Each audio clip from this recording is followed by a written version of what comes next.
Well, we end the show with this week's vote in Washington state against a measure that would have required mandatory labeling of genetically engineered foods. Washington would have been the first state to pass a law on GMO labeling. The campaign over Initiative 522 drew millions of dollars from out of state and was the costliest initiative fight in state history. Major corporations and other opponents of GMO labeling spent $22 million to defeat the measure. Monsanto donated over $5 million, DuPont $4 million, while Pepsi, Coca-Cola, and Nestle dedicated more than $1.5 million each. The opposition outspent supporters about 3-1. Meanwhile, a recent New York Times poll found 93% of Americans want labels on food containing GMOs. 64 countries require it. For more on the implications of this vote, we go to San Francisco, where we're joined by David Bronner. He's the grandson of Dr. Bronner, who founded Dr. Bronner's Magic Soaps, which was the largest donor to Yes on 522 campaign. David Bronner has been the president of the company since 1998.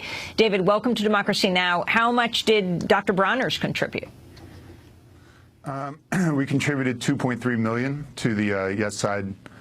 Yeah, we knew that what the other side was going to do, and that we had to step in and help the amazing grassroots coalition there be able to fight these guys. Why is this debate so important to you, the labeling of GMO foods, and what are the lessons you've learned from this campaign battle? Well, basically 6 chemical companies have bought the seed industry in this country and are engineering resistance to their weed killer. So when you hear what genetic engineering, oftentimes it'll be spun like it's going to be, vitamins and rice or nitrogen fixing, but that's not the reality. The reality on the ground is it's about chemical companies selling weed killer, and most of these crops, 80% of the genetically engineered acreage is engineered to resist Roundup, which is Monsanto's leading weed killer. Overuse of this weed killer is now resulting in super weeds that are resistant to and aren't being killed by normal doses or applications. So ever more weed killers being poured onto our fields. Next generation genetically engineered crops in the pipeline are being engineered to resist dicamba and 2,4-D. These are much more toxic. Weed killers are older, much more toxic. 2,4-D is the main ingredient in Agent Orange, which coincidentally both Monsanto and Dow also manufactured. This is the exact wrong direction as a society we should be going in. We need to be getting off the chemical treadmill, and genetic engineering as applied is basically doubling down on this, unsustainable chemical model of industrial agriculture. Well, given the fact that the public does want the right to know on labeling of GMO products, why are the chemical companies, what arguments are they able to use in initiatives like what happened in Washington to defeat these measures?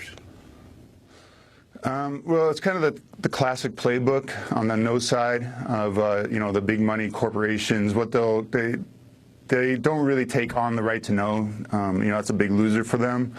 But it's they'll kind of raise these false specters of your food costs are going to go up by $500 a family. That this initiative is written poorly and is be a bureaucratic nightmare. This is kind of like the no side playbook. You don't really take on the issue. You just say, well, this might be a good idea, but this initiative is terrible. And they just kind of manipulate people's fears and kind of take away their confidence in voting for their own interests. It's a very sophisticated propaganda machine. I mean, $22 million in a state like Washington. I mean, you cannot turn around without being bombarded with their garbage. Former Washington and it was being layered David, with mailers. So. Former Washington State Attorney General Ken Eikenberry said in an ad opposed to 522 would provide misleading information on food to consumers. We want to go to that clip. I work to protect consumers from misleading product information. That's why I oppose Initiative 522. It would require some foods to be labeled as genetically engineered even if they're not, but it gives special exemptions to many foods that contain or are made with GE products. That's the exact opposite of truth in labeling. It would give consumers misleading information about the foods they buy. What about I urge a no vote. What about those charges, David Bronner? That was former Washington State Attorney General Ken Eikenberry. Yeah, and Republican. You know, it's ridiculous. Basically, the disclosure of genetic engineering would apply to all foods that currently have to disclose ingredients and nutrition information, and doesn't apply to foods that don't. It just follows general federal labeling guidelines, and if we don't, we're going to get preempted. We can't. You know, if we, you know, when you're saying we're exempting foods, well, what's being exempted? Like restaurant food, you know, stuff that isn't labeled. You don't label, you don't label your, when you order out at a restaurant, that's not labeled. And, they're making hay like, oh, we're exempting restaurant food. And it's like, we only have 30 seconds.